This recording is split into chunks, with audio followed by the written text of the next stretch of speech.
The baby stopped breathing while the room was full of people who were paid to never let that happen. Not one alarm at first, just a soft, wrong silence where a heartbeat was supposed to be. Then everything broke loose. Monitors shrieked. A ventilator coughed and stuttered. Someone shouted a dosage. Someone else shouted it back louder, sharper, already angry. Shoes slid across polished hardwood. White coats collided under recessed lights that cost more than most cars. This was the Whitmore house. Old money. Quiet money. The kind that didn't announce itself, didn't need to. A colonial estate tucked into the tree-lined hills of Greenwich, Connecticut, where the hedges were trimmed by hand and the neighbors were senators, judges, men whose names ended up on libraries. And tonight, in a nursery bigger than most apartments, none of that mattered. Ethan Whitmore, 4 months old. The last name carried weight. The baby did not. Richard Whitmore stood frozen near the door, his jaw locked so tight it looked painful. 64.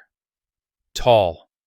Still straight-backed in a way that came from decades of command. He had signed off on hostile takeovers with less tension than what now sat behind his eyes. His wife Evelyn clutched his arm nails, digging through wool into skin. She hadn't said a word in minutes. Her mouth moved, sometimes soundless. Prayer or shock. Hard to tell. 18 doctors filled the room. Cardiology, neonatal critical care, pulmonology. A specialist flown in from Boston whose hourly rate could buy a decent used truck. They moved with confidence that bordered on arrogance until the numbers on the screen began to slide the wrong way. Again, someone said, "Run it again. We already did." Then run it again. No one noticed the boy standing just outside the nursery's open double doors. No one ever did. Daniel Harris leaned against the hallway wall, shoulders tucked in hands, deep in the pockets of a jacket that didn't quite fit. 17 years old, too old to be invisible, too young to be taken seriously. His mother had cleaned this house for 12 years, mostly at night, mostly unseen. He knew which floorboards creaked, which lights flickered when the generator kicked. Which security cameras were real and which were just black plastic domes meant to scare people who didn't belong. Daniel belonged just enough to be ignored.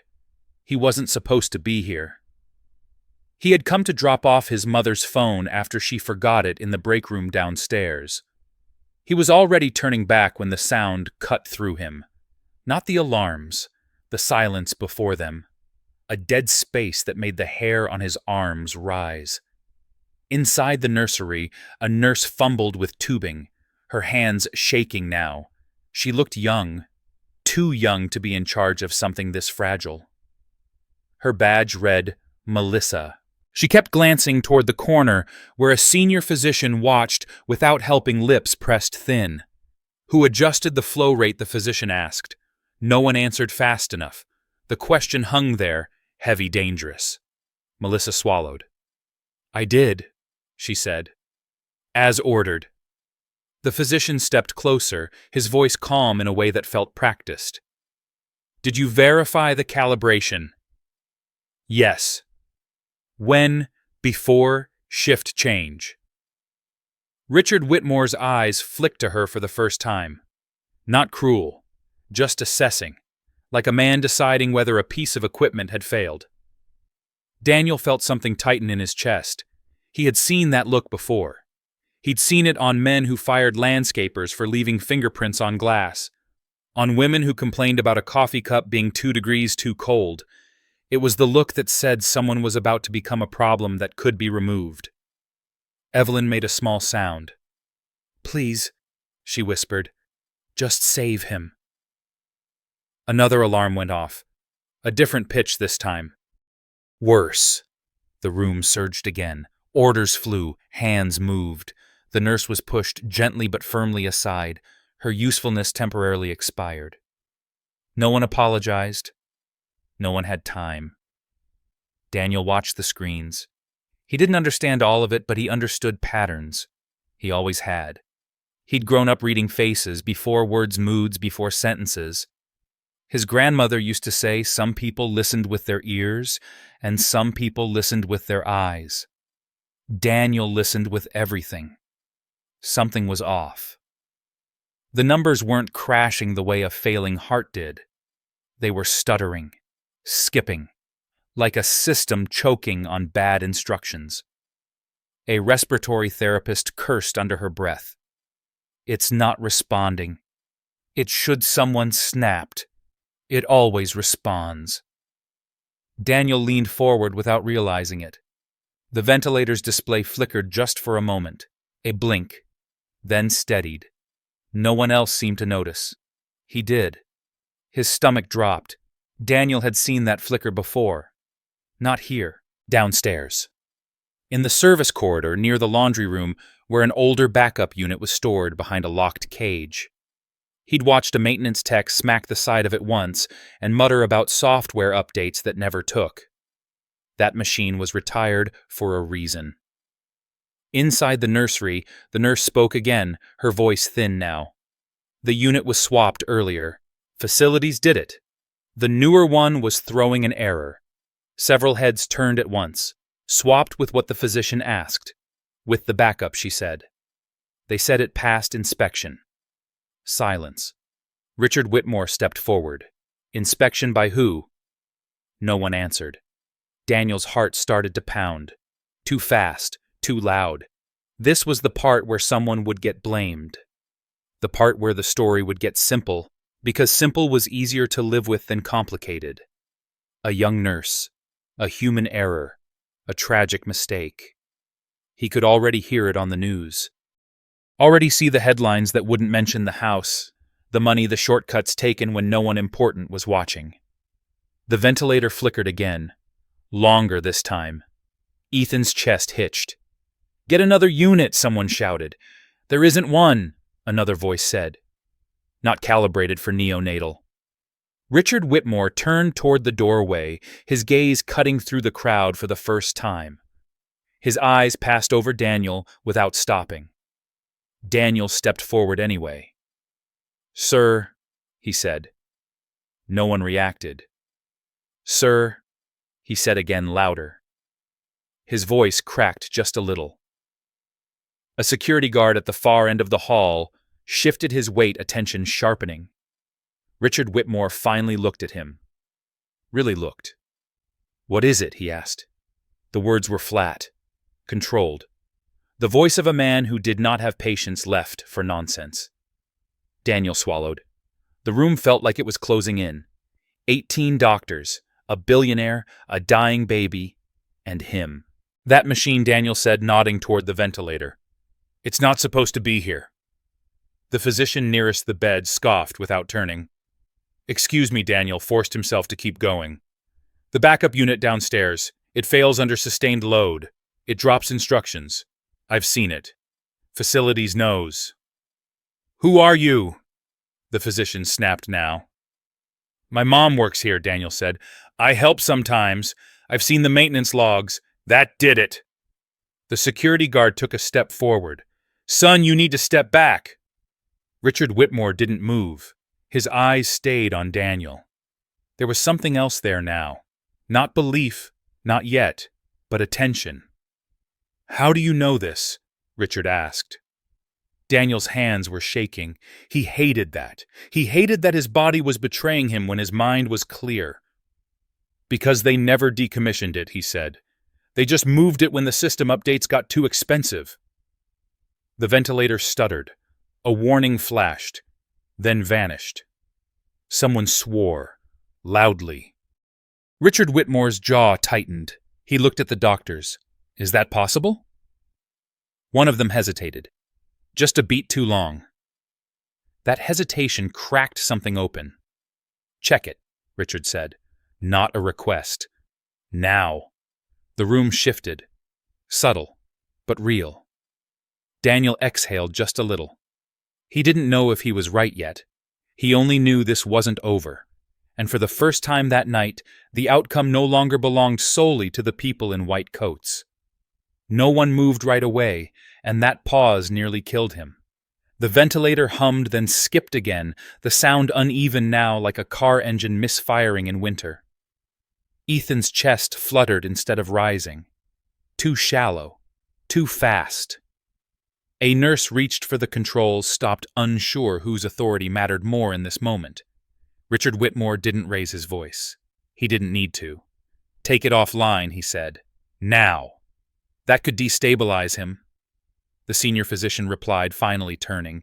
His tone was measured, defensive. Any interruption of a failing system is still a failure," Richard said. His eyes never left the machine. "Do it." The physician hesitated again. Just a fraction. Long enough for Daniel to see the calculation happening behind his eyes. Reputation, liability, the quiet terror of being wrong in front of power. The nurse acted before the doctor could decide. She pulled the plug. The ventilator went silent. For half a second, the room froze in pure horror. Then another machine kicked in. A portable unit wheeled in from the corner, older but simpler, all analog dials and no blinking software prompts. A respiratory therapist took over, hands steady, now focused. Ethan coughed. A weak sound, but real. A heartbeat spiked on the monitor. Not good yet, but alive. Evelyn Whitmore sobbed, the sound breaking loose at last, raw and uncontained.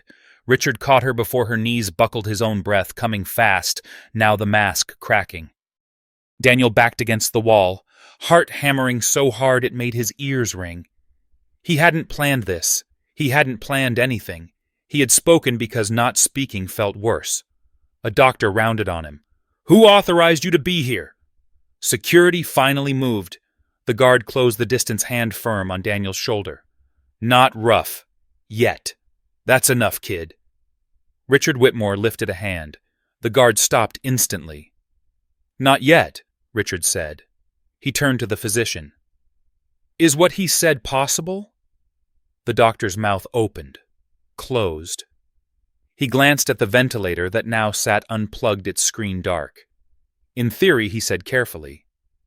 A firmware conflict could cause intermittent instruction drops, but it passed inspection. "By who?" Richard asked. Silence answered. Daniel felt the weight of 18 pairs of eyes swing back toward him, some annoyed, some curious, one or two quietly alarmed. A woman near the back stepped forward, late 50s, gray hair pulled tight, no jewelry, the kind of doctor who didn't need to advertise. "I asked facilities about that unit last year," she said. "They told me it was being phased out." Richard looked at her. "Your name?" "Dr. Elaine Porter," she said. "Neonatal Systems, Hartford." Richard nodded once. He looked back at Daniel. "What else do you know?" Daniel's throat went dry. This was the moment where everything could tip the wrong way. He chose his words carefully. "I know shortcuts get taken where no one important ever goes," he said. "And I know when something's been patched too many times instead of fixed." A few doctors bristled. One scoffed outright. "That's speculation." Dr. Porter didn't look away from the monitors. "So was our diagnosis an hour ago," she said quietly. Another alarm chirped. Not a scream, a warning. Manageable. Richard Whitmore turned to security. "Clear the hallway," he said. "I want facilities here in 5 minutes." The guard nodded and moved. Others followed, radios crackling. Daniel thought that was it, that he'd be escorted out now that the crisis had shifted. He was already bracing for it when Richard spoke again. "You," Richard said, looking straight at him. "Stay." The word landed heavy. The physician who had scoffed looked stunned. "Sir, this is a controlled medical environment." "It's my house," Richard replied. "And my son." No one argued after that. Facilities arrived, breathless tools, clanking faces, pale. One look at the unplugged unit and the senior tech went still. "You weren't supposed to use that," he said. Dr. Porter's head snapped up. "Why?" The man swallowed. The update never fully integrated. It passed static tests, but failed under sustained neonatal load. Richard Whitmore closed his eyes, just for a moment. When he opened them again, something had hardened. "Why wasn't it decommissioned?" he asked. The tech glanced at his shoes. "Budget approvals got delayed." Delayed. The word sat ugly in the air. Ethan stirred again, a stronger breath this time. Color crept back into his cheeks, faint but unmistakable. The room exhaled together. Daniel sagged his legs, finally remembering they were tired. He hadn't saved anyone, not really. He'd just pointed at a crack everyone else had been too busy to see. That didn't make him invisible anymore. A doctor approached him, younger. No anger in his eyes, just exhaustion. "What made you speak up?" he asked. Daniel shrugged, suddenly embarrassed. "I've watched things break quietly before," he said. This sounded the same. The doctor nodded like that made sense. An hour passed. Then another. The crisis didn't end, but it slowed. Ethan stabilized enough for transport. Plans shifted. Decisions were made with more care, now, more listening. Daniel sat on a chair against the wall, forgotten again but not dismissed. His phone buzzed in his pocket. A text from his mother. "Where are you? I heard something's wrong upstairs." He typed back with shaking fingers. "I'm okay." "I'll explain later." Richard Whitmore watched him do it.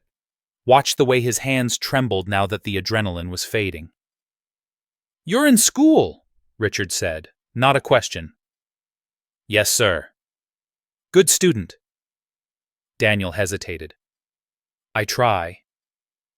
Richard nodded like effort mattered more than results. "You shouldn't have been put in that position," he said. "You understand that." Daniel met his eyes. For the first time, he didn't look away. Someone had to say it. Richard studied him. Not judging. Measuring something else. Maybe cost. "There will be questions," Richard said. "From lawyers. From the hospital.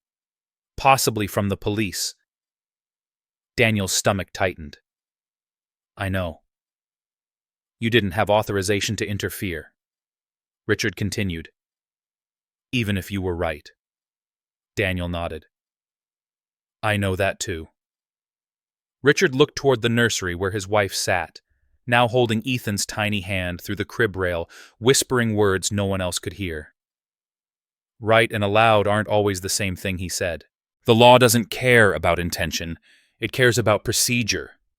Daniel thought of his mother, of her warnings. Don't draw attention. Don't give them a reason. "I'm not asking for anything," Daniel said quietly. Richard's gaze sharpened. "I didn't say you were." Another pause, different from the first, heavier. "What you did tonight," Richard said, choosing each word, "doesn't disappear because it's inconvenient.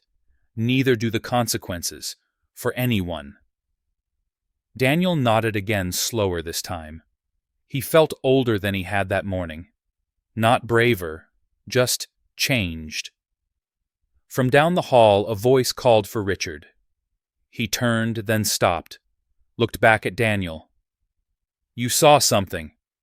Everyone else missed," Richard said.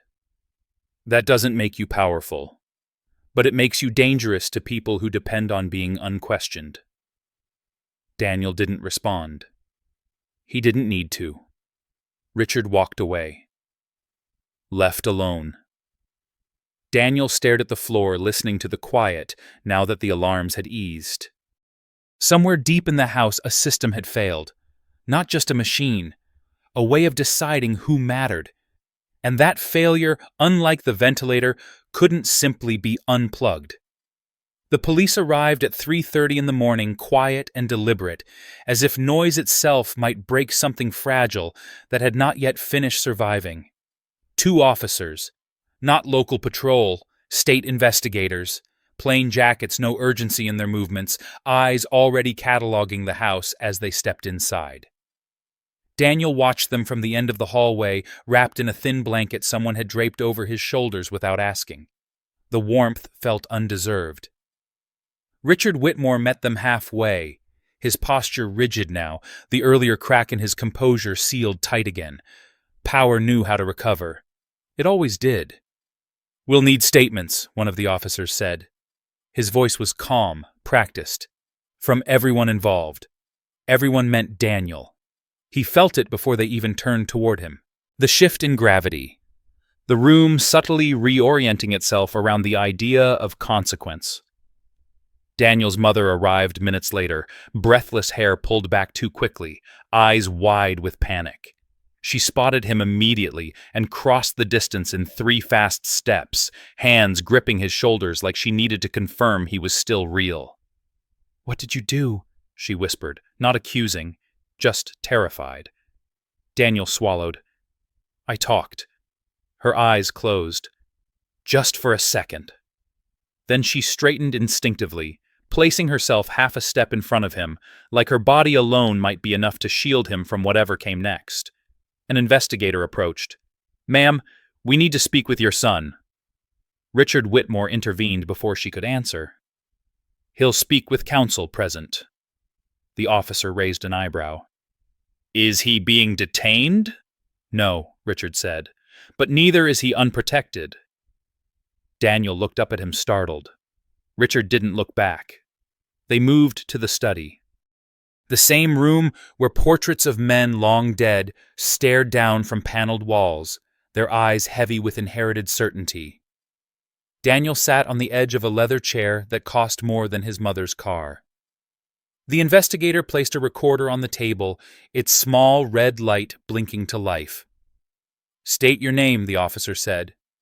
"Daniel Harris. Age, 17.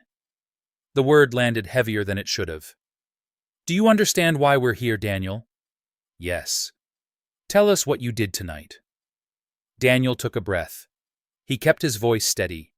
He told them about the ventilator, about the flicker, about the backup unit. He did not embellish. He did not apologize. He stuck to facts because facts felt safer than feelings.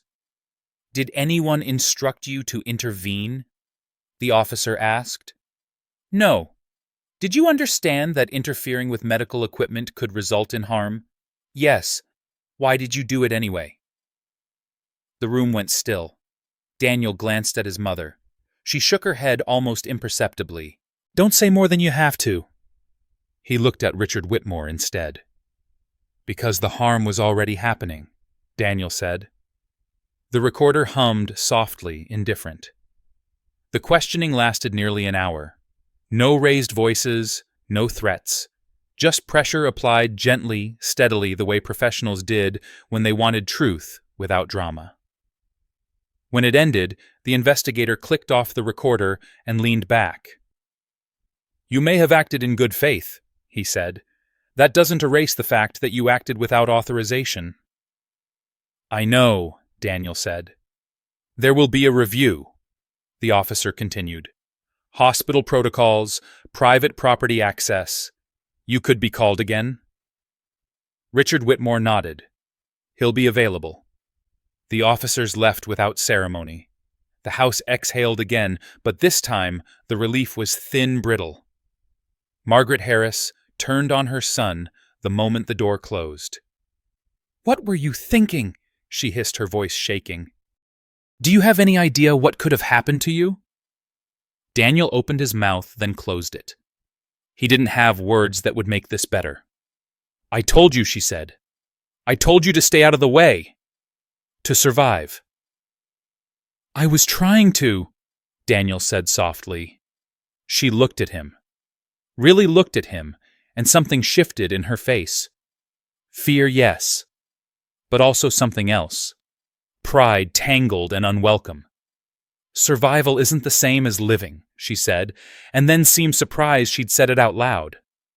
Richard Whitmore cleared his throat. "Mrs. Harris," he said, "may I speak with you privately?" Margaret stiffened. Years of service had taught her what that phrase usually meant. She nodded anyway. They stepped into the hall, leaving Daniel alone in the study with the ghosts. He didn't know how long they were gone. Minutes stretched. His thoughts circled dark possibilities. charges, lawsuits, his mother losing her job, being told that doing the right thing had still been the wrong thing. When the door opened again, Margaret's eyes were red but dry. Richard's expression was unreadable. "You'll be staying tonight," Richard said to Daniel. "Both of you." Margaret frowned. "Sir?" "That's not a favor," Richard interrupted. "It's a precaution. There are media outside. This isn't a night for explanations." Daniel felt the weight of that statement settle in. Media meant exposure. Exposure meant stories. Stories had a way of flattening people into symbols they didn't choose. They were shown to a guest room on the second floor, not the staff wing. Somewhere neutral. Somewhere meant for people who didn't quite belong, but couldn't be ignored either. Daniel lay awake long after his mother's breathing evened out. The house made different sounds at night. Soft clicks, distant hums, systems resetting themselves. Just before dawn, his phone buzzed again. A message from an unknown number. "You should not have been in that room." Daniel stared at the screen. Another message followed. "You think you helped? You didn't." His pulse spiked. He typed back before he could stop himself. "Who is this?" The reply came almost immediately. "Someone who understands consequences." Daniel deleted the conversation, heart racing. He didn't show his mother. Morning arrived gray and heavy. News vans lined the road beyond the gates. Margaret watched them from the window, her hands clasped tight. "They're going to tear this apart," she said. "Yes," Richard said from the doorway. "They will." He looked older in daylight. Not weaker, just worn. "There's something else you should know," he said. "About why that unit was still in circulation." Daniel straightened. Richard hesitated. For the first time since the night began, he looked uncertain. The delay wasn't just about money, he said. It was about liability. Someone pushed to keep it active despite warnings. "Who?" Daniel asked. Richard didn't answer right away. He looked toward the window, toward the cameras, toward the world already reshaping the story. "An internal decision," he said finally. "One that will come to light." Daniel thought of the messages, of the tone, the certainty. "You're not done with this," Daniel said. Richard met his gaze. Something like respect flickered there. "Neither are you."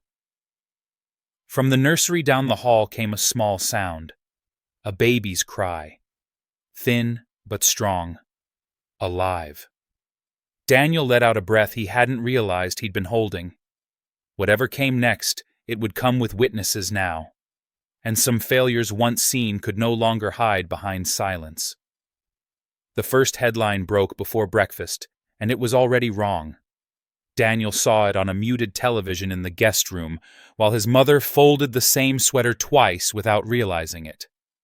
A smiling anchor spoke with the practiced warmth reserved for tragedy, softened by wealth. Billionaire infant saved after equipment failure. Inside source claims quick action prevented disaster. Inside source. No name, no mention of who noticed the failure or why it was still there. Downstairs, the house shifted into performance mode. Staff moved faster, quieter. Phones rang and stopped ringing. Lawyers arrived without coats, faces set eyes scanning. Richard Whitmore stood at the center of it all, issuing instructions with the same economy he used in boardrooms. But Daniel could see the strain now. It showed in the way Richard paused before answering questions, in the way his gaze lingered on doors before opening them. Dr. Elaine Porter arrived mid-morning, hair damp from the rain, a folder tucked under her arm. She didn't look at the cameras. She came straight to the nursery, checked the monitors herself, then stood beside Evelyn Whitmore without speaking. When Ethan squeezed her finger, she allowed herself the smallest nod. Richard pulled her aside. Daniel watched from the hallway close enough to hear fragments. "Facilities override signed off." Dr. Porter's jaw tightened. "That's not negligence," she said. "That's intent." The word settled heavy. Daniel's phone buzzed again in his pocket. A different number this time. "You should talk to your mother." He stared at the message until the letters blurred. He didn't respond. He turned the phone face down and went downstairs. Margaret was in the kitchen, hands braced on the counter, listening to a man in a gray suit explain something she already feared. "It's temporary," the man said. "Paid leave while we assess exposure." "Exposure to what?" Margaret asked, her voice flat. "To risk," the man replied, as if that explained everything. Richard stepped in before Margaret could answer. "She's not being suspended," he said. "She's being protected." The man hesitated. "With respect, sir, the optics." "The optics can wait," Richard said. "My son cannot." The man nodded and backed away, already recalculating. Margaret looked at Richard, then truly looked at him. "I don't want charity," she said. Richard met her gaze. "Neither do I," he said. "I want the truth." They stood there, two people from different ends of the same machine, briefly aligned. The truth arrived in pieces. By noon, Dr. Porter had confirmed that the ventilator's maintenance override required executive approval to remain active past its decommission date.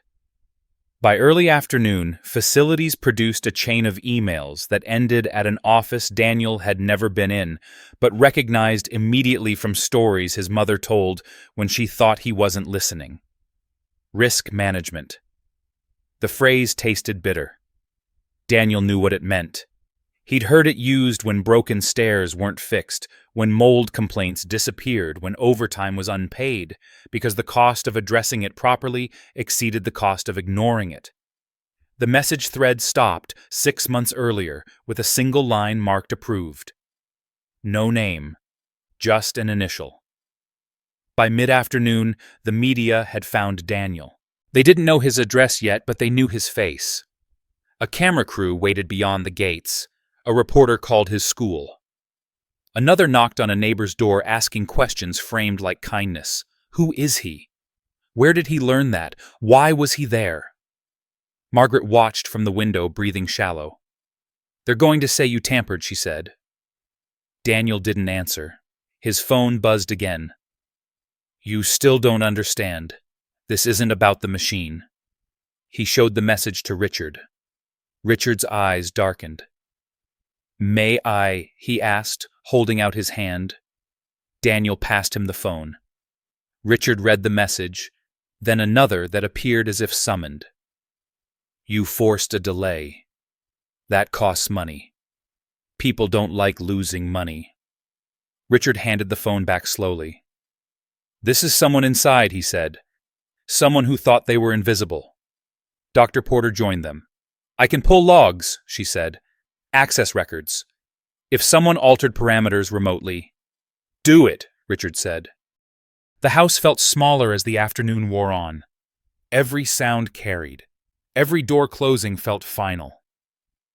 By evening, the logs told a clearer story. The ventilator's error suppression had been adjusted to prevent alarms from escalating. Not a fix. A silencer.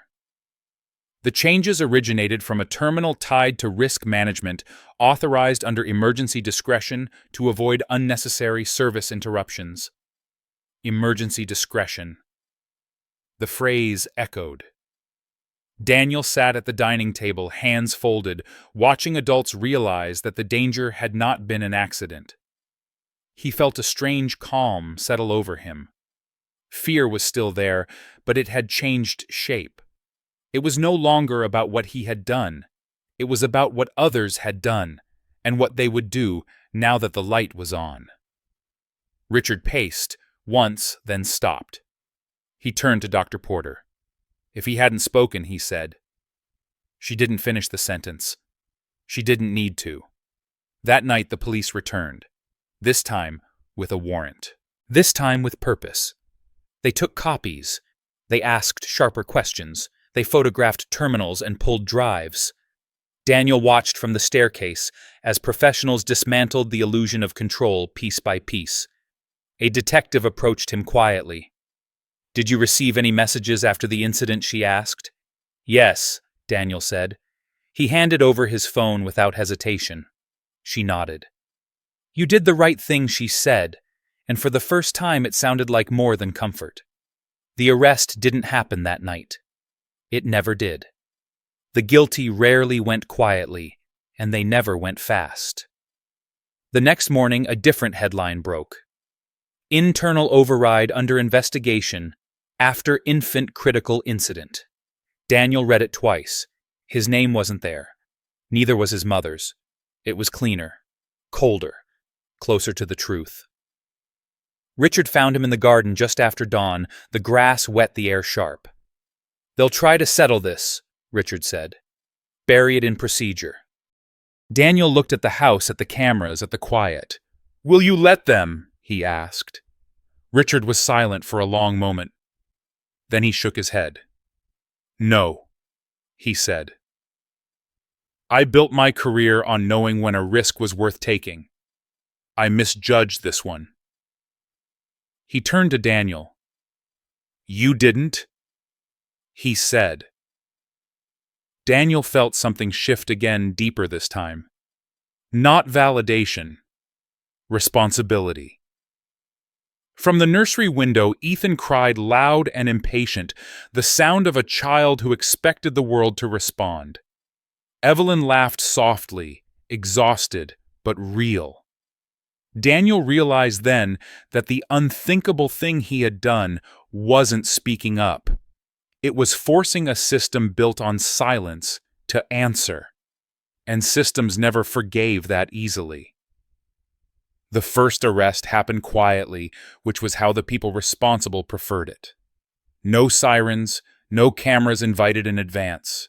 Just two unmarked vehicles pulling into a parking garage beneath a glass office tower in Stamford, Connecticut, while the morning news still argued about whether the incident was a tragic failure or an unfortunate anomaly. Daniel didn't see it happen. He heard about it hours later from Richard Whitmore, who stood in the doorway of the guest room with his jacket still on tie, loosened the faint smell of rain clinging to him. "They picked him up," Richard said. "Not for the baby, not yet. For falsifying compliance records." Daniel sat on the edge of the bed, hands clasped. Who he asked, though he already knew the answer wouldn't matter. "Harold Klein," Richard said. "Head of Risk Management." The name meant nothing to Daniel. The role meant everything. Margaret reacted differently. She didn't sit. She didn't cry. She leaned against the dresser and stared at the wall like she was looking through years instead of paint. "People like that don't get arrested," she said. "Not bitter. Certain. They get bonuses. They get arrested when they cost the wrong person something he can't buy back," Richard replied. Downstairs, lawyers argued in low voices. Upstairs, Ethan slept, his breathing steady now, his hand wrapped around his mother's finger, with the stubborn strength of someone who had decided to stay. Daniel tried to focus on that, on the baby being alive, on the fact that whatever came next couldn't undo that single undeniable truth. But the world didn't stop moving just because a life had been saved. By mid-morning, subpoenas were being drafted. By noon, Richard's board demanded an emergency call. By afternoon, the story had shifted again. Not equipment failure this time. Corporate negligence. Internal suppression. Whispers of cover-ups that went back years, maybe longer. Daniel watched the news from the kitchen table, his mother beside him, untouched coffee growing cold. A former employee spoke anonymously, voice altered, face shadowed. "We were told alarms caused panic," the man said. "Panic affects stock price." Margaret let out a sound Daniel had never heard from her before, a laugh sharp and humorless. "So that's what panic is worth," she said. Daniel's phone buzzed. A number he didn't recognize, but the message was different from the others. Less threatening, more curious. "You didn't back down. Most people do." Daniel stared at the screen, then typed back. Who is this? A pause. Longer than before. Someone who used to believe staying quiet kept people safe. Daniel showed the message to Richard. Richard read it carefully. This is a fracture, he said, not a threat. Someone's reaching out because the ground is shifting under them. Should I answer? Daniel asked. Richard considered him for a long moment. Not as a child now, as a variable. Only if you're prepared for the truth, he said. Daniel typed back. Why now? The response came almost immediately. Because a kid from the service wing forced a system to admit it lies. Daniel felt his pulse quicken. He typed, What do you want? Another pause. Nothing. Just to say, this doesn't end with one arrest. It never does. The message stopped there. That evening, Margaret was asked to give a formal statement. Not as an employee, as a witness. They set it up in a small sitting room away from cameras, away from Richard's presence. A female investigator sat across from her, voice calm, posture open. Mrs. Harris, she said, we're not here to question your loyalty. We're here to understand patterns. Margaret folded her hands. I know patterns, she said. She spoke for nearly an hour. About corners cut. About broken things taped together instead of fixed. About being told not to log complaints because it made the numbers look bad. About alarms that were too sensitive and filters that were good enough. She spoke about fear. Not dramatic fear. Practical fear. Rent fear. Job fear. The fear of being replaceable. When she finished, her voice didn't shake. Her hands did. The investigator nodded. You did more than you realize, she said. Margaret didn't answer. She had spent her whole life doing more than anyone realized. That night, Daniel found Richard alone in the study, staring at a spreadsheet projected onto the wall. Lines of data. Years of decisions. A map of consequences finally revealing itself. You built this, Daniel said, not accusing. Yes, Richard said. I did. Daniel hesitated. Then why not shut it down quietly? Fix it internally. Save face. Richard looked at him. Because face is what got in the way, he said. And because silence costs more in the end. Daniel nodded slowly. He understood that better than he wanted to. The next day, the second arrest came, then the third. Not all from the same department, not all from the same building. A network unraveling one approval at a time. The board panicked. Share prices dipped. Advisors urged caution, restraint, damage control. Richard listened, then did something no one expected. He stepped aside. Not permanently. Not in disgrace. Temporarily pending the investigation. He announced it himself, standing in front of cameras he hadn't invited. Voice steady, eyes, tired but clear. Leadership, he said, means accepting responsibility for systems you benefit from even when you didn't design their failures. Daniel watched the broadcast from the same kitchen table. His mother covered her mouth with her hand. They're going to eat him alive, she whispered. Richard returned hours later, the house quieter now. He found Daniel in the hallway. This will get worse before it gets better, he said. I know, Daniel replied. Richard studied him. So do you, he said. For a while. Daniel felt the truth of that settle in his bones. That night, another message arrived. They're scared now, Daniel typed back. Of what? Of people who stop believing silence is survival. He didn't respond after that. Weeks passed. The house changed. Not in decor, but in posture. Staff spoke more freely. Complaints were logged instead of dismissed. Cameras were removed from places they didn't belong. Doors that had always been locked during the day stood open. Ethan grew stronger. He laughed. He kicked. He cried when he wanted something and expected someone to listen. Daniel returned to school under a different kind of attention. Teachers asked questions they'd never asked before. Classmates watched him like he'd stepped out of a story and into their hallway. Some admired him. Some resented him. He didn't owe any of them explanations. Margaret was offered a new role: compliance liaison, training, oversight, a desk, a title. She didn't accept right away. She read every page, asked every question. She learned finally that power was something you could study. On a gray afternoon, Daniel stood by the nursery window one last time before going home. Ethan slept peaceful, unaware of the machinery his small life had disrupted. Richard joined him. "You changed the trajectory," he said. "Not just his. Mine." Daniel looked at the glass at their reflections layered together. "I didn't plan to," he said. "I know," Richard replied. "That's why it mattered." Outside, the world kept arguing. About blame, about intent, about cost. Inside, something quieter had taken root. A refusal to look away. And Daniel understood then that the unthinkable thing wasn't breaking rules, or speaking out, or standing in the wrong place at the wrong time.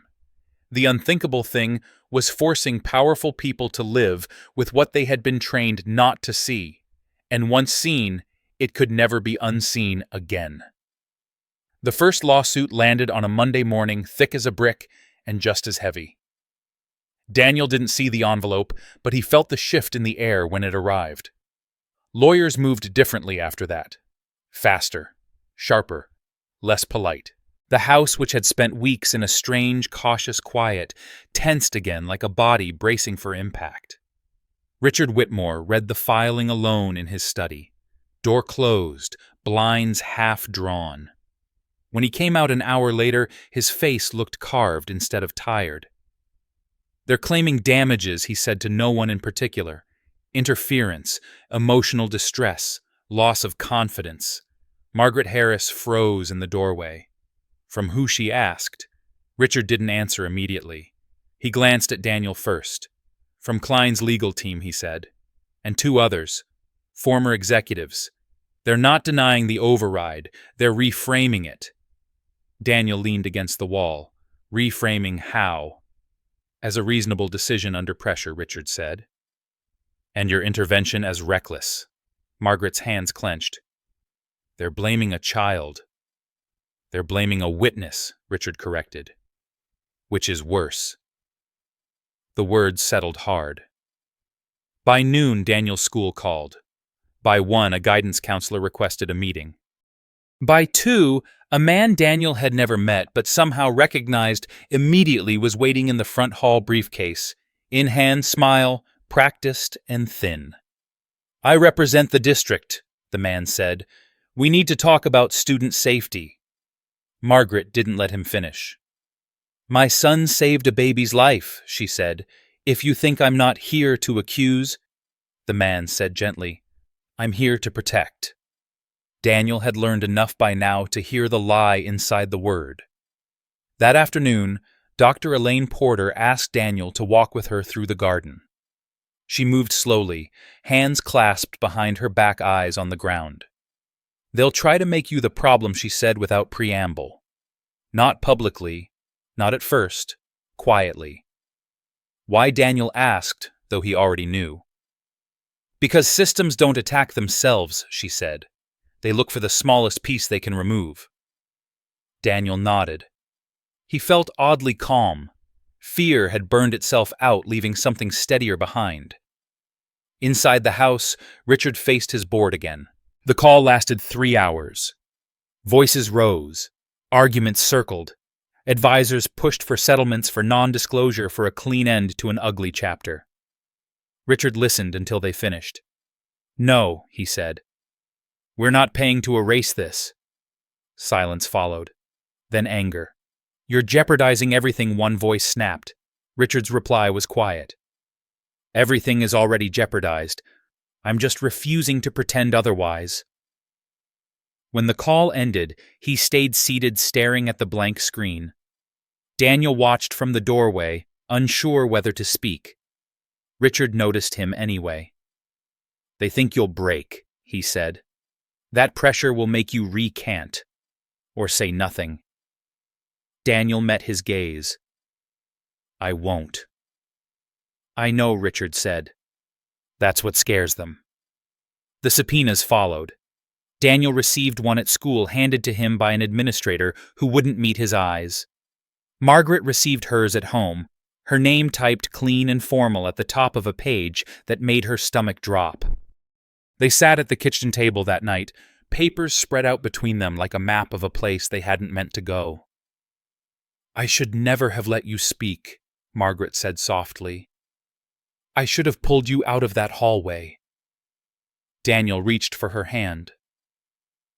"You taught me not to lie," he said. "This is just the long version of that." She laughed, then a small, broken sound. "I wanted you safe," she said. "So did I," Daniel replied. The deposition was scheduled for Friday. Daniel didn't sleep much the night before. He lay awake in his room listening to the house settle, thinking about words, how they could be twisted, how silence could be used against you as easily as speech. In the morning, Richard drove them himself. No convoy, no spectacle, just a black sedan moving through traffic like any other. The conference room was cold windowless, designed to drain warmth from the body. Lawyers sat on both sides of a long table. Recorders blinked to life.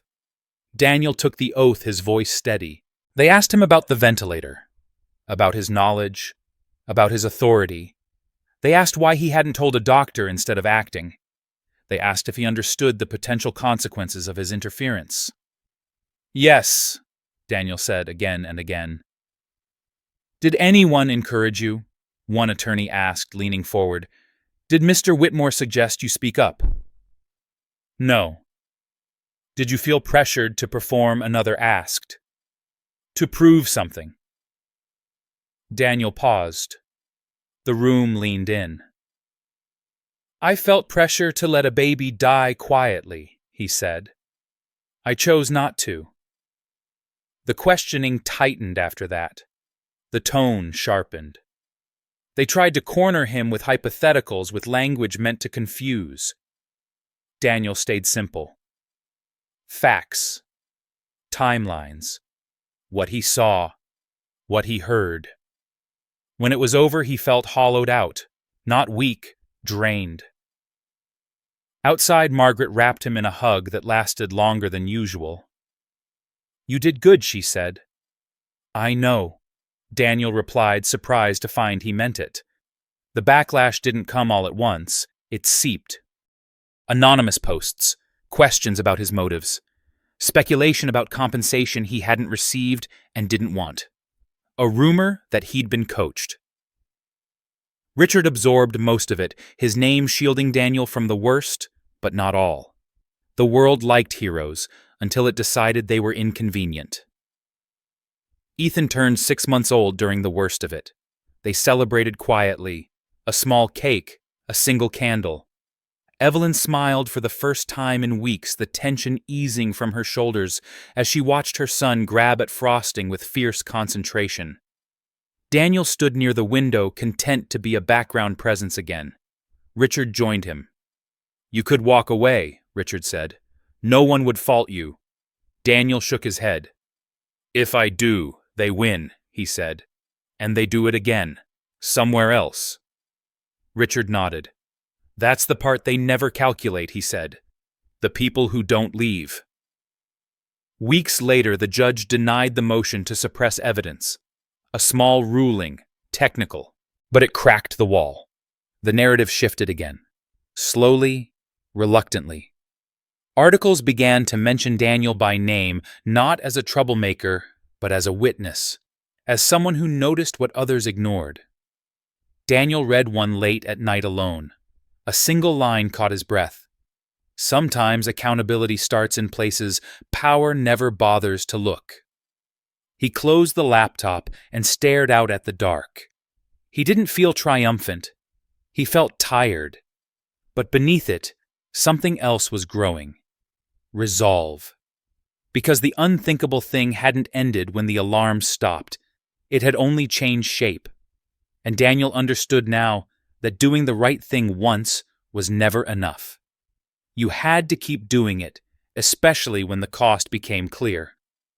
The hearing was scheduled for 9 in the morning, but the building was already full by 8:30. Daniel stood at the top of the courthouse steps, coat buttoned wrong because his hands were shaking too much to notice. Cameras clustered near the entrance, their lenses following every movement like predators trained to spot hesitation. He kept his eyes forward. He had learned that much. Looking back only fed the noise. Inside, the air smelled of disinfectant and old paper. The kind of building meant to feel permanent, like the rules had always been here and always would be. Richard Whitmore walked beside him slower than usual, his stride measured. Not the man who dominated boardrooms, not the billionaire who bent markets, just a father who understood now that wealth did not buy control over truth. Margaret Harris trailed half a step behind Daniel, close enough that he could feel her presence without seeing her. She had chosen a plain navy dress, hair pulled back neatly. She looked exactly like someone who had decided not to disappear anymore. The courtroom filled in layers, lawyers first, observers second, reporters last. A murmur ran through the benches when Daniel took his seat at the witness table. Not recognition, something sharper, expectation. The judge entered without ceremony, a woman in her late 60s, hair, silver eyes alert. She scanned the room once deliberately, then sat. The sound of the gavel was soft, but absolute. The first witness was not Daniel. It was Harold Klein. Daniel watched him walk in from a side door, shoulders hunched, suit hanging looser than it used to. The confidence was gone, replaced by calculation. Klein avoided looking at Daniel entirely, choosing instead to fix his gaze on the judge, the attorneys, the ceiling. Anywhere but the boy whose voice had cracked his world open. Klein spoke carefully. He talked about pressure, about corporate culture, about decisions made in the best interest of operational continuity. He did not say baby. He did not say life. When the prosecutor asked him about the alarm suppression override, Klein's voice thinned. It was temporary, he said. A stopgap. And you approved it, the prosecutor said. Yes, knowing it affected neonatal safety equipment. Klein hesitated. Just long enough. I was told the risk was minimal, he said. The judge leaned forward slightly. Told by whom, she asked. Klein swallowed. By my own analysis, he said. The lie sat heavy in the room. When Daniel was called, his legs felt distant, like they belonged to someone else. He took the oath again. Sat. Looked straight ahead. The defense started softly. Questions about his background, his grades, his lack of formal training. They framed concern as curiosity, doubt as reason. Daniel, the attorney, said, voice smooth. Would you agree you are not a medical professional? Yes. Not an engineer? No. And yet you intervened in a critical medical situation? Yes. Without authorization? Yes. The attorney nodded, satisfied. So you admit you acted outside your expertise? Daniel paused. The room held its breath. I acted inside my responsibility, he said. A ripple moved through the benches. The attorney frowned. Responsibility to whom? To the truth, Daniel said. And to the baby. The attorney pressed harder. Isn't it true that you could have caused harm? Yes, Daniel said. And it's also true that not acting would have caused harm. The difference is that one of those options required pretending not to see what was right in front of me. The judge's pen stopped moving. The defense tried another angle. Motive. You understood that speaking up could elevate your status, the attorney said. That it could benefit you. Daniel shook his head. I understood it could ruin my life, he said. That felt more likely. Margaret closed her eyes. When the prosecutor took over, the tone changed. Questions became sharper. Emails were read aloud. Logs displayed.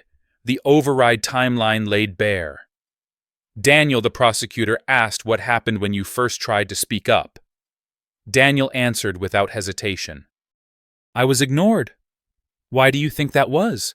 Daniel glanced briefly at the defense table, then back to the judge. Because people like me aren't supposed to notice how systems fail, he said. We're supposed to clean up after them. Silence followed. Not awkward. Respectful. Klein's attorney objected. The judge waved it off. Let him finish, she said. Daniel did. I didn't do anything heroic, he said. I just refused to stay quiet when being quiet was easier for everyone else. When it was over, Daniel stepped down from the stand on unsteady legs. Richard placed a hand on his shoulder, firm and grounding. Margaret held his other hand, her grip tight with pride and fear braided together. The ruling came 2 weeks later. The judge's decision was long, careful, unforgiving. She denied the motions to dismiss. She cited pattern, willful negligence, corporate culture that prioritized stability over safety. She mentioned Daniel once, only once. She called him a credible witness. That was enough. The fallout spread fast. Executives resigned, settlements dissolved, policies rewritten under scrutiny instead of comfort.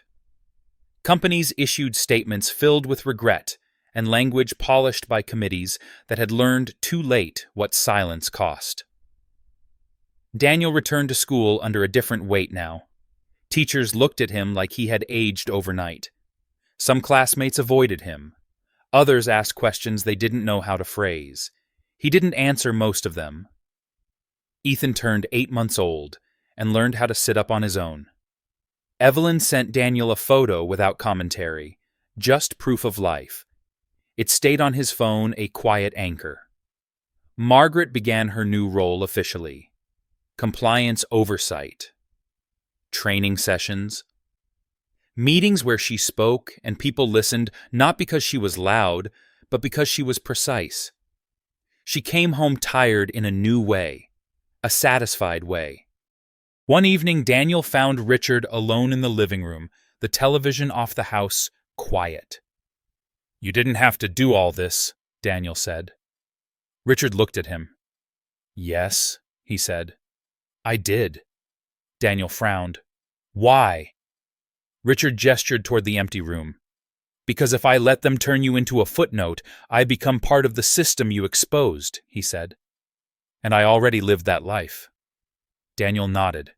He understood now that power when confronted had two choices, change or double down. Weeks later, the anonymous messages stopped.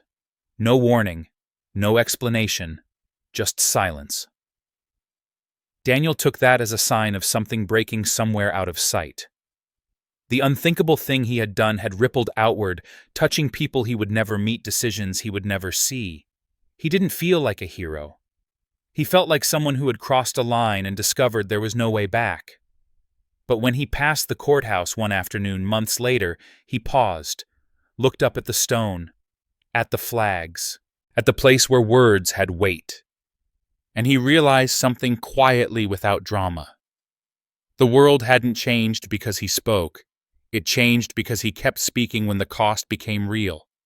And that he understood now was the part most people never dared to do. The day the board reinstated Richard Whitmore, no one clapped. The vote happened behind closed doors, of course.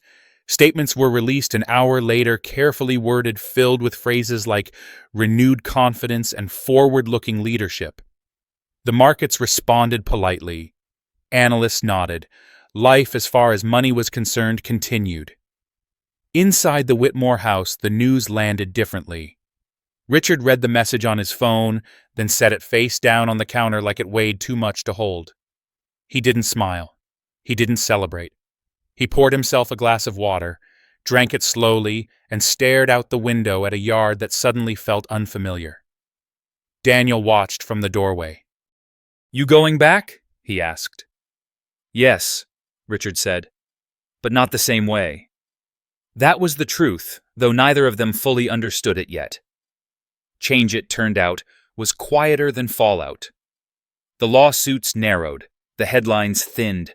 The public moved on as it always did, hungry for the next outrage. What remained was work. Slow, grinding, unglamorous work that never made the news. Margaret Harris spent her days in conference rooms that used to make her nervous. Now she sat at the table instead of the wall. She spoke in measured sentences.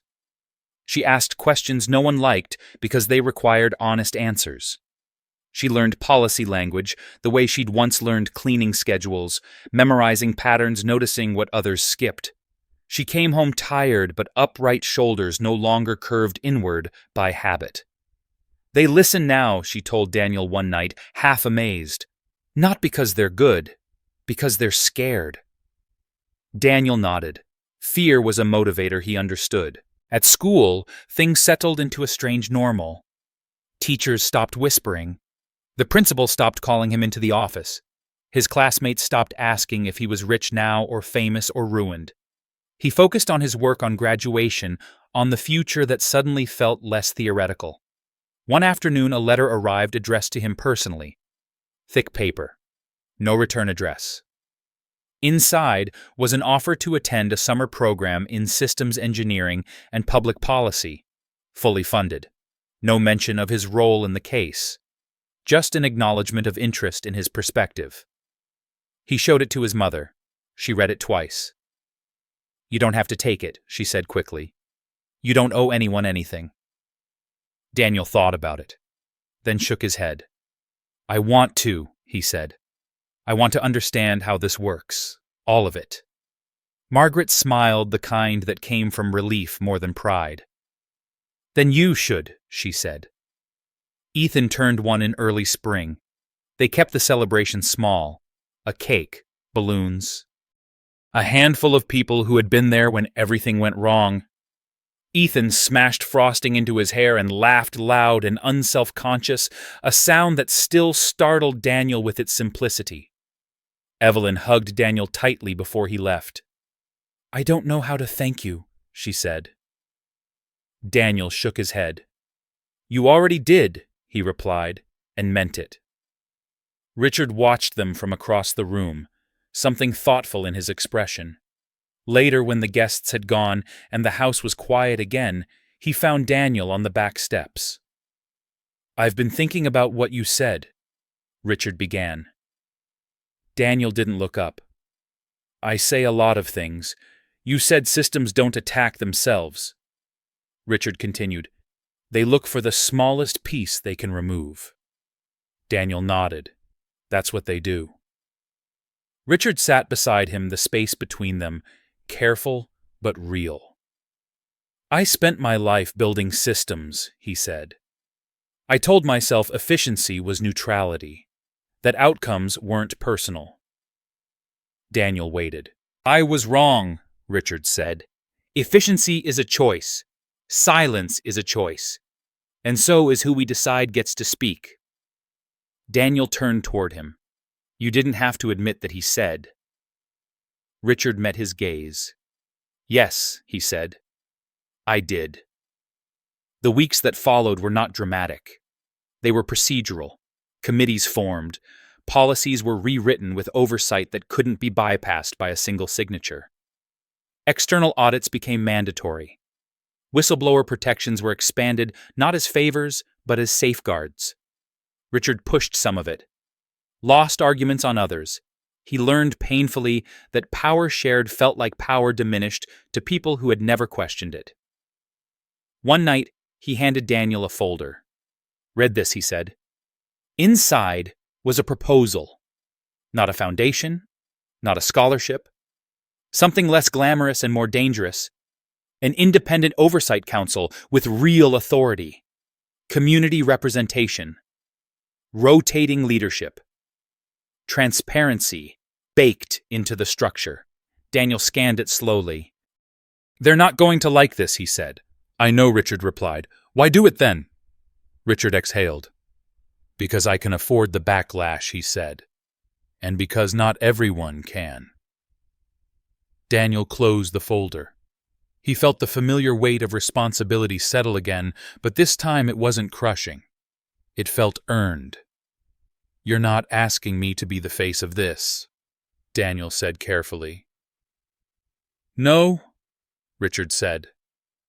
"I'm asking you to tell me when it stops being real." Daniel nodded. "I can do that." Spring turned to summer. The house felt different now, less like a fortress, more like a place people passed through honestly. Doors stayed open. Conversations carried. One evening, Daniel found himself alone in the nursery, now quiet and ordinary. Toys scattered, books stacked neatly. The machines were gone, replaced by sunlight and dust motes drifting lazily in the air. He thought about that first night, about the flicker on the screen, about how close everything had come to ending without anyone knowing why. He understood something then that he hadn't before. The unthinkable thing he'd done wasn't just speaking up or standing his ground or testifying when it would have been easier to disappear. The unthinkable thing was staying present, staying uncomfortable, staying involved long after the moment passed and the applause faded. That was what systems counted on people not doing. Downstairs voices drifted up the stairs. Laughter, disagreement, life messy and unresolved. Daniel turned off the light and closed the door behind him. Whatever came next wouldn't be clean or simple or kind, but it would be visible, and that he knew now was how change actually lasted. The invitation arrived without ceremony, slipped into Daniel's backpack sometime between chemistry and history, folded once unmarked except for his name written in careful ink. A community forum. Public. Recorded. Questions allowed. Daniel stared at it on the bus ride home, the paper trembling slightly with the motion of the road. He knew what it was. Not a celebration, not a victory lap. This was the part where stories hardened into narratives, where people decided what to remember and what to forget. Margaret read the invitation at the kitchen table, lips pressed together. "You don't have to do this," she said. "You've already done more than anyone should ask." Daniel looked at her. "If I don't show up," he said, "someone else will explain it for me." She nodded slowly. She understood that kind of math. The forum was held in a municipal auditorium just off the highway, the kind of place built in the 1970s, with wood paneling and fluorescent lights that hummed faintly even when turned off. Folding chairs filled the room. A low stage at the front held a long table and microphones that had seen better days. By the time Daniel arrived, the room was nearly full. There were nurses in scrubs still smelling faintly of antiseptic. There were facilities workers in work boots and jackets with company logos stitched on the chest. There were parents, older couples, a few students, and scattered among them people Daniel recognized from the news faces, sharpened by cameras and opinions. Richard Whitmore sat in the second row, not the front. No security flanking him. Just a man in a dark jacket, hands folded, eyes alert. He nodded once when Daniel caught his gaze. Not encouragement. Recognition. Dr. Elaine Porter stood near the back, arms crossed, watching the crowd instead of the stage. The moderator opened with practiced neutrality. "We're here to discuss accountability, oversight, and trust," she said. "We ask that speakers remain respectful." The first questions were safe. About process, about policy changes, about timelines. Answers were given. Notes were taken. The room stayed calm. Then someone stood near the aisle. A man in his early 40s, voice already tight with anger. "My wife worked maintenance for 6 years," he said. "She filed reports. Nothing happened. Now we're told things are changing because a kid spoke up. What about everyone who spoke up before and got ignored?" The room shifted. Daniel felt the weight of it land on him. This wasn't about him being brave. This was about everyone who hadn't been heard. He leaned forward when the microphone reached him. "They should have been listened to," he said. "No flourish, no defense. What happened doesn't erase that. The man nodded once satisfied, not with the answer, but with the honesty. Another voice followed. Older, a woman with tired eyes. "People like you get protected," she said. "The rest of us get paperwork." Daniel took a breath. "I got protected because I refused to go away," he said, "and because enough people finally decided the truth was more dangerous than silence." Murmurs rippled through the chairs. A third question came sharper. "Do you think you're special?" a man asked from the back. "That this only worked because of who you were standing next to?" Daniel didn't look at Richard when he answered. "I think it worked because the system failed so badly it couldn't pretend anymore," he said. "I just happened to be standing where the crack showed." That answer didn't satisfy everyone. It wasn't supposed to. As the night went on, the questions grew less polite. People asked about money, about settlements, about whether this would actually change anything or just rearrange who got blamed. Daniel answered what he could. When he didn't know, he said so. When he disagreed with decisions still being debated, he said that too. At one point, someone asked, "What happens when they get tired of listening to you?" The room went quiet. Daniel thought about the messages, the pressure, the weeks of waiting, the way attention faded when the story stopped being new.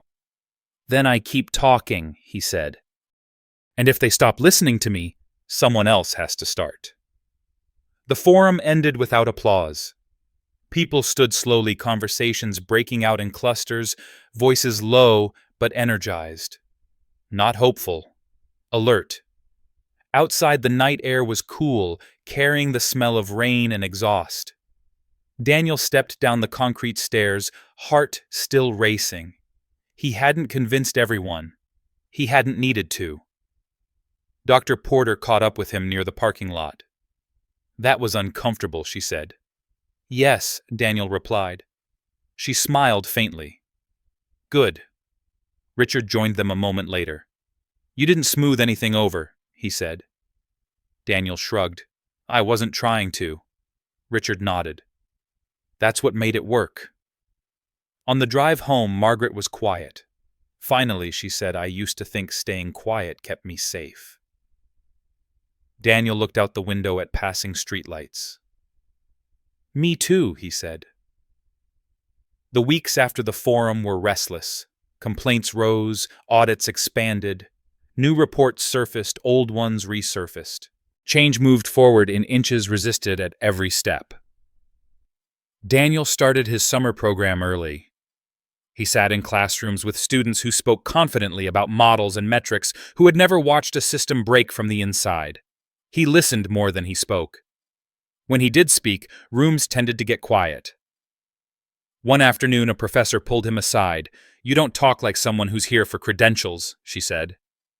Daniel considered that. "I'm here to understand leverage," he replied. She studied him for a long moment. "Be careful," she said. "That kind of clarity scares people." "I know," Daniel said. Back home, Margaret fielded calls from former co-workers, some grateful, some resentful, some just curious. She listened to all of them. She didn't promise outcomes. She promised attention. Ethan took his first steps on a Sunday morning, wobbling across the living room toward a chair he missed by a full foot. Evelyn laughed and cried at the same time. Daniel watched from the doorway, a strange warmth settling in his chest. Later, when the house was quiet again, Richard found Daniel on the porch. "They're pushing back harder now," Richard said. "They think momentum will fade." Daniel leaned against the railing. "It always does," he said. "Until it doesn't." Richard nodded. "You ready for that?" Daniel thought about the forum, the questions, the faces, the people who didn't clap. "I don't think readiness is the point," he said. "I think staying is." Richard looked at him, really looked at him, and something like relief crossed his face. The unthinkable thing had never been a single moment. It was a series of choices made over and over to remain present when it would have been easier to disappear. Daniel understood now that the story wasn't about saving a baby or exposing a system or standing up to power. It was about refusing to let the truth be reduced to a headline. And that work, he knew, was only just beginning. The letter came on a plain Tuesday, the kind of day that didn't announce itself, the kind that slipped by unnoticed if you let it. Daniel found it waiting on the counter when he came home, the envelope heavier than it looked official in a way that made the room feel smaller. Margaret stood by the sink, drying a plate that didn't need drying. She didn't look up. "It's from the state," she said softly. Daniel opened it slowly. No rush. He had learned that urgency was often a trick. The words inside were careful, measured, stripped of drama. Findings, corrective actions, ongoing oversight. A timeline that stretched forward without promising miracles. There were signatures at the bottom, names that carried weight, names that meant the door was no longer just cracked open. It was wedged. He folded the letter once and set it down. The house hummed around him. The refrigerator clicked. A car passed outside. Somewhere down the block, a lawnmower coughed to life. Ordinary sounds. Proof that life kept going, even when stories tried to claim the center. Evelyn came in from the other room, Ethan balanced on her hip, his small fingers gripping her collar. He was heavier now, sturdier, alive in a way that no report could measure. When he saw Daniel, his face lit up a smile that landed without effort. Daniel smiled back, a quiet exchange that didn't need witnesses. That evening, Richard arrived without an agenda. No folder, no assistant waiting in the car. He sat at the table and listened while Margaret talked about her day, about a neighbor's new dog, about the price of groceries creeping up again. He nodded. He laughed at the right moments. He stayed longer than necessary. When the house grew quiet, he turned to Daniel. "They're calling it a case study now," he said. "Teaching it, stripping it down to lessons." Daniel leaned back in his chair. "That's fine," he said, "as long as they don't forget the people." Richard nodded. "They always try to." Outside, summer settled in fully. Heat pressed against windows. Cicadas buzzed in the evenings, loud and insistent. Daniel split his time between classes, meetings, and long walks through neighborhoods that had learned to look at him differently. Not with awe, with recognition. He didn't correct the stories when they drifted. He corrected the systems when he could. The center took shape slowly, not as a monument, but as a place. Rooms filled. Schedules posted. Staff hired who knew how to listen before they spoke. Margaret took on her role with a steady seriousness, insisting on transparency, insisting on chairs at the table where there had never been space before. There were setbacks, funding hiccups, pushback from corners that preferred the old quiet. Daniel learned the language of compromise without surrender. He learned when to push and when to wait. He learned that patience could be an act of defiance. One afternoon, Dr. Porter stopped him in the hallway. "You know they're still uncomfortable with you," she said. Daniel looked around at the bustle, the conversations overlapping, the work happening in real time. "That's okay," he replied. "Comfort isn't the goal." She smiled. "No," she said. "It never is." The anniversary came without ceremony. No cameras, no speeches. Just a cake on the counter at Evelyn's house, candles flickering in the afternoon light. Ethan clapped his hands when the flames went out, delighted by the simple magic of it. Margaret watched from the doorway, eyes shining with something steadier than joy. Relief, maybe. Pride without fear, attached. She had learned to take up space, to let her voice carry without apology. Later, when the sun dipped low and shadows stretched across the yard, Daniel sat alone on the steps. He thought about the boy he had been, the one who learned early how to stay unnoticed. He thought about the cost of stepping forward, paid in pieces over time, never all at once. He didn't romanticize it. He didn't regret it either. Richard joined him quietly. "They'll try to turn you into a symbol," he said. Daniel nodded. "They already have." "And you?" Richard asked, "What do you want to be?" Daniel considered the question without answering it aloud. He had learned that some answers were better shown than declared. As dusk settled, lights came on one by one in houses along the street. Lives unfolding in parallel, intersecting in ways that rarely made the news.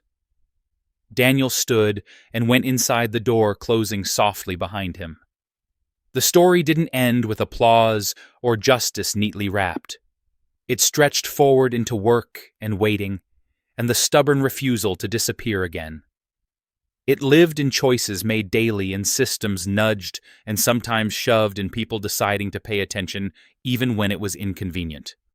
If you stayed with this story, if you felt the weight of it settle somewhere familiar, take a moment to like this journey, subscribe to follow where it goes next, and leave a comment with 3 words that matter to you.